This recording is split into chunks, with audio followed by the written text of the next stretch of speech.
आज हमने बहुत अच्छी बात क्या कहें, किसी संत की भविष्यवाणी सुनी थी, किसी ने भविष्यवाणी की। आजकल एक बहुत बड़ी बातें आप सुनते होंगे कि बड़ी मतलब क्या, एक बात सुनी होगी आपने कि जनसंख्या बहुत बड़ी हो रही है। सुन रहे हो? इसकी भविष्यवाणी सुनोगे? किसी संत की भविष्यवाणी है जो मिथ्या नहीं होगी, आने वाले समय में चरितार्थ होगी। आश्चर्य करोगे तुम लोग, इतनी बड़ी भविष्यवाणी की है उन्होंने। अब वो सत्य है कि नहीं वो आगे भविष्य बताएगा, लेकिन उन्होंने जो भविष्य में पहली बार भविष्यवाणी की है, सबसे पहली बात तो ये समझ लो वो भगवान के परम भक्त थे। उड़ीसा के एक संत थे, उड़ीसा के एक संत थे। उन्होंने जो जो भविष्यवाणियां की हैं वो सब चरितार्थ हुई हैं। उन्होंने भविष्य जब बताया, भविष्यवाणियां की हैं, उनमें ये लिखा है कि आने वाले समय में कलयुग में ऐसी ऐसी बीमारियां होंगी जिनकी इलाज तक नहीं होगा। ऐसी ऐसी बीमारियां होंगी जिनका इलाज तक नहीं होगा। और जो सूर्य दयालु है, सबको प्राण देता है, वो प्राण लेने वाला बन जाएगा। आप देखिए, सूर्य की किरणों से कैंसर होने लगा है। कई किरणें ऐसी होती हैं कि अगर वो बॉडी में कहीं प्रवेश कर जाएं तो वो प्राण लेने का कार्य करते हैं। मुझसे ज्यादा साइंस पढ़े लिखे लोग जानते होंगे। सूर्य के विषय में ऐसा कहा। जगन्नाथपुरी के मंदिर के विषय में ये कहा कि बार बार वहां ध्वजा गिरने लगेगी, क्योंकि जगन्नाथपुरी की ध्वजा, मंदिर की ध्वजा कभी गिरती नहीं, वो गिरने लगेगी। अभी तो बाद में, पहले कुछ समय पहले पता चला उसमें आग लग गई थी, राइट। जगन्नाथपुरी में समुद्र का जल इतना बढ़ जाएगा कि जगन्नाथ भगवान को अपना स्थान छोड़ के दूसरी जगह पे जाना पड़ेगा। बहुत सारी भविष्यवाणियां उन्होंने की है। आपको डराने वाली बात, बहुत बड़ी डराने वाली बात, जो शायद आप लोग मानेंगे नहीं, और तब तक नहीं मानेंगे जब तक वो स्थिति सामने प्रस्तुत न हो जाए। उन्होंने तो यहां तक कहा है, उस भविष्य का वक्तव्य देते समय, ज्यादा हम नहीं बोले। अभी आबादी कितनी है? ये तो हमारे देश की, पूरे वर्ल्ड की आबादी 6.5-7 अरब है।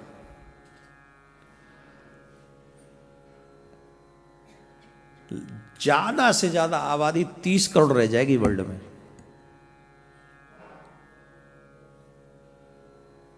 कितनी?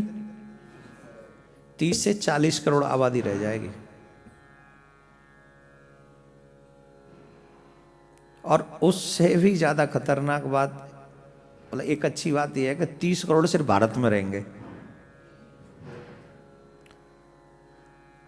30 से 40 करोड़ अगर आबादी रहेगी, 40 करोड़ समझ के चलें तो 6.5 अरब लोग समाप्त हो जाएंगे। जैसे कीट पतंगे समाप्त हो जाते हैं, वैसे ये मनुष्य समाप्त हो जाएगा।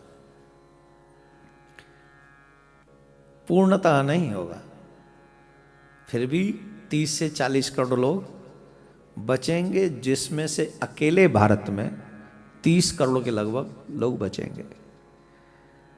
अब वो 30 करोड़ बचेंगे कौन से?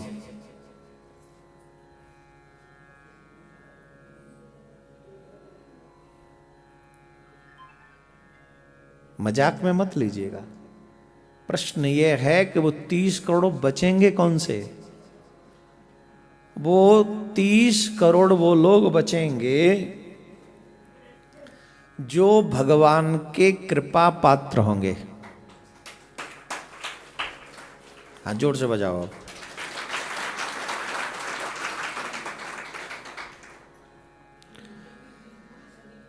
जो लोग मरने वाले लोग कौन से होंगे? जो मांस भक्षी हैं वो मर जाएंगे, मदिरा पान करने वाले हैं वो मर जाएंगे, जो संस्कृति का हरासमेंट करने वाले लोग हैं, जो रिश्तों का नाश करने वाले लोग हैं, वो सब मर जाएंगे। कहने का अभिप्राय है वो सब मरेंगे जिनके द्वारा धर्म को नुकसान हुआ है। अब आप कहेंगे तो बहुत बाद में होगा। उनकी कही हुई बात अगर मैं कह दूं तो 24 और 25 में ये सब होगा। अगर उनकी बात मैं कह रहा हूं तो 24, 25, 26 ये 3 साल में खतरनाक गेम होंगे। मेरा इसमें कोई वक्तव्य नहीं है, इसमें मेरा कोई मत नहीं है। मैं तो किसी की भविष्य की, एक उड़ीसा के संत हैं जो जगन्नाथ प्रभु के परम भक्त हैं, उन्होंने उड़िया भाषा में एक किताब लिखी है, भविष्य से संबंधित है। उस किताब में ये सब लिखा हुआ है। अब इससे बड़ी बात और क्या सुनाऊं? बोलो, और सुनना चाहोगे? हाँ? क्या सुनना चाहोगे? अब सुनो, अगर 23, 24, 25 या 24, 25, 26 या 25, 26, 27 में ये सब होना है, मान ले के 99% नहीं होना, 1% मान ले होना है, तो आपको 150 करोड़ का है ही हमारा देश इस समय लगभग। इसमें से कितने बचेंगे? तो 120 तो यहीं से जाएंगे। 120 करोड़ तो तुम्हारे देश में से जाएंगे। टिकट कंफर्म अगर उनकी भविष्य के अनुसार हो गई हो, भविष्यवाणी के अनुसार, तो 120 करोड़ों की टिकट यहां से कंफर्म है।